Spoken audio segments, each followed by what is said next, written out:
Ya, kembali di Apa Kabar Indonesia Malam Akhir Pekan, pemirsa masih dengan dialog fasilitas Wah Penjara, judul besar kita.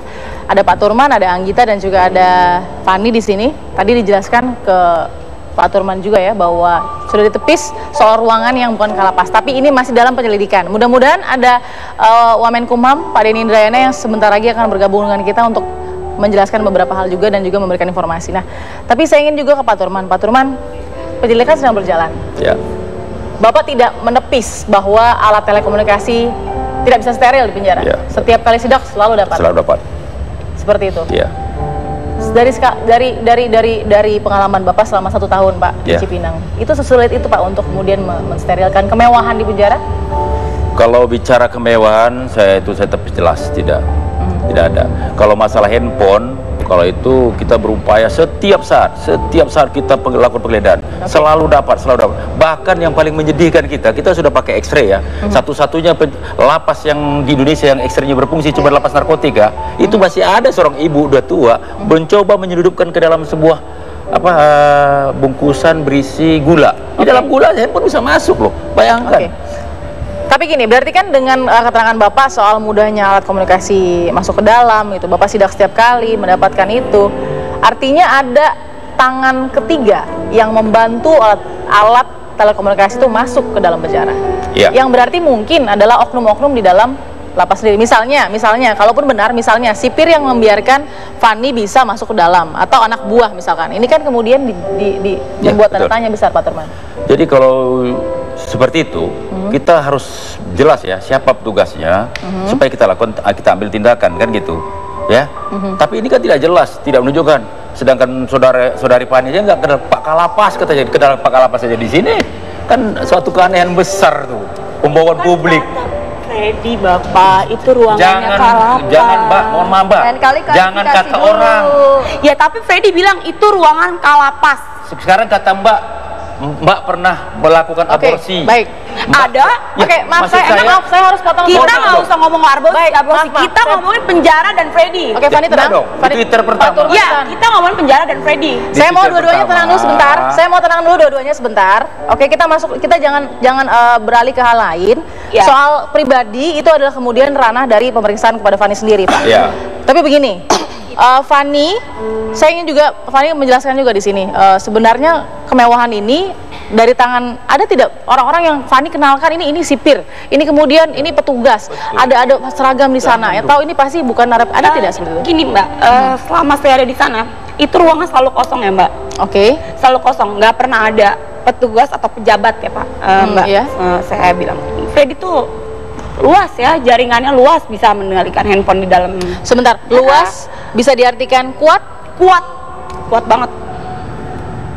Kuat banget, jaringan boncel. Oke, Fani, gini. Fani mengatakan ada anak buah. Anda kenal anak buah Freddy yang dikirim untuk menjemput Fani menuju ruangan itu? Sebut namanya, Mbak. Fani mencoba untuk melindungi berarti ya? Iya, karena dia baik banget sama saya. Oke, kita menghormati itu. Saya juga, ini bukan ruang penyelidikan.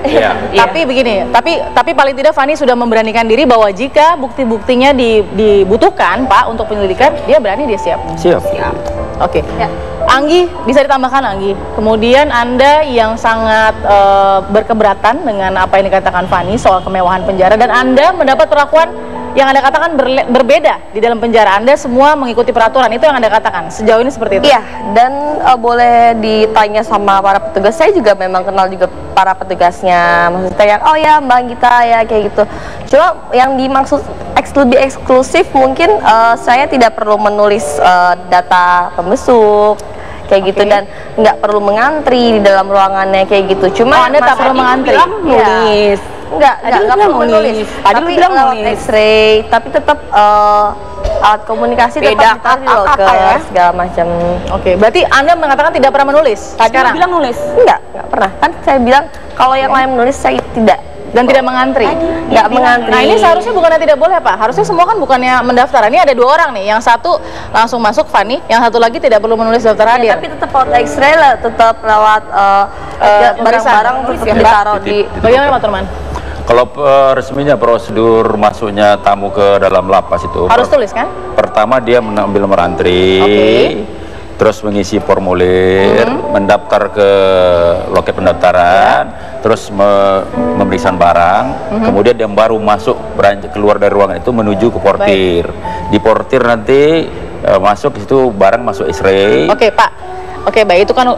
Tapi yang terjadi kan Pak, di sini akhirnya ada 2 orang yang mengatakan bahwa ada perlakuan khusus yang terjadi. Yang satu mengatakan masih dalam penyelidikan meskipun bahwa bisa masuk dengan di antar orang.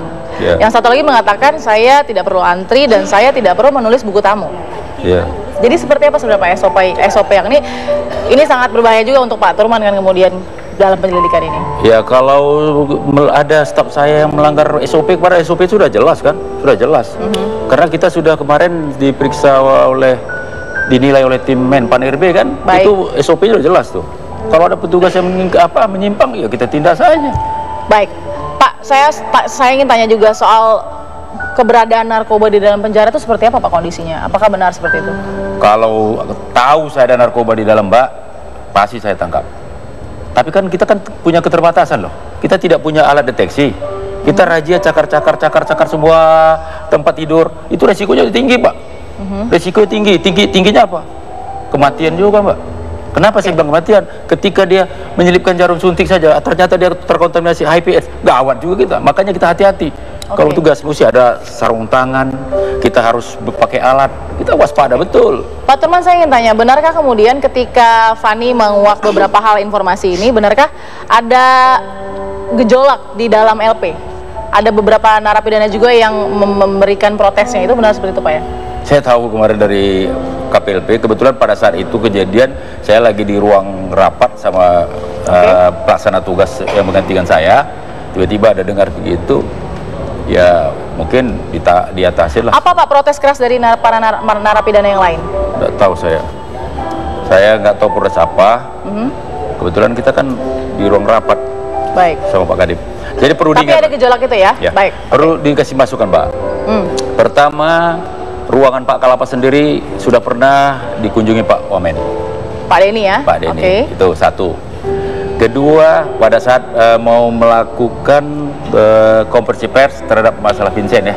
Nah, yang kedua, mendesain lapas itu Mbak, itu sudah luar biasa. Baik, intinya Bapak juga punya saksi bahwa itu bukan ruang kalapas, tapi Fani juga punya bukti bahwa itu adalah ruang kalapas. Fani berani untuk membuktikan nanti kalau ada pemeriksaan lebih lanjut? Berani. Jangan udah dirubah-rubah aja. Berani untuk menguak apa nih, Fani? Ya ruangan kalapas yang dibilang Freddy. Yang dibilang Freddy, jangan dibilang Freddy. Narkoba juga. Apa ini pernyataan Fani? Dan narkoba juga seperti itu. Baik, Anda juga sudah bertemu dengan BNN soal narkoba yang Anda gunakan saat itu? Udah. Baik, apa kata BNN, Fani? Ya jenis sabu kan, memang. Baik, Anggi ada terakhir informasi yang ingin ditambahkan lagi? Saya cuma mau tanya aja, apakah Fani di luar sana itu bukan pemakai aktif sabu-sabu? Di luar sana? Ya, sebelum berpacaran dengan Freddy, dan saya tahu pas bulan April itu di sebelah saya. Bisa saya potong Mbak? Saya lagi membesuk Freddy. Saya potong dulu ya Mbak. Saya bilang, saya SMP menggunakan sabu. Kemarin SMP di Metro TV. Saya di sini menyatakan kalau Fani das pengguna aktif sabu-sabu di luar sana dengan puluhan saksi yang tahu di sana kalau Fani sudah ada ranahnya, tenang, itu sudah ada ranahnya, sudah ada BNN sekarang. Terakhir kayak Pak Turman, pasca pencopotan Anda dari sebagai kalapas, Anda menerima tidak? Anda menerima tidak? Pencabutan oleh Menkumham. Ya kalau dibilang secara hati nurani saya keberatan lah. Tapi yang jelas, tapi menghormati pimpinan kebijakan dan pimpinan saya hormati. Tidak akan ada upaya hukum mungkin ke Fani? Ya saya terus terang aja di sini saya baru heran, saya baru ini kenal Mbak Fani sama saya, berani menyatakan ruang kalapas, ke ruangan saya juga belum. Ada upaya hukum atau tidak? Ya, kita lihat saja nanti Mbak. Baik. Terima kasih Anggita Sari, terima kasih Pak Turman Hutapea, dan terima kasih juga Pak Fani Rosyana sudah memberikan informasi. Mudah-mudahan. Tolong dulu Mbak, satu lagi, sedikit lagi. Oke, cepat Pak. Begini Mbak, maksud saya Cepat sedikit, Pak. Tolong cipta, sudah tercipta itu lapas itu sudah baik, tertib. Jangan diprovokasi dari luar. Tapi kita juga tidak lupa untuk menguak kebenaran, Pak ya. Ya, itu betul. Yang setuju. Baik. Kita setuju. Kita sepakat untuk membenahi penjara. Baik. Terima kasih besok sudah bersama dengan Apa Kabar Indonesia Malam Akhir Pekan. Mudah-mudahan ada pemeriksaan lebih lanjut untuk melihat kemudian bagaimana. Kita akan kembali lagi tetap di Apa Kabar Indonesia Malam Akhir Pekan. Fani, thank you.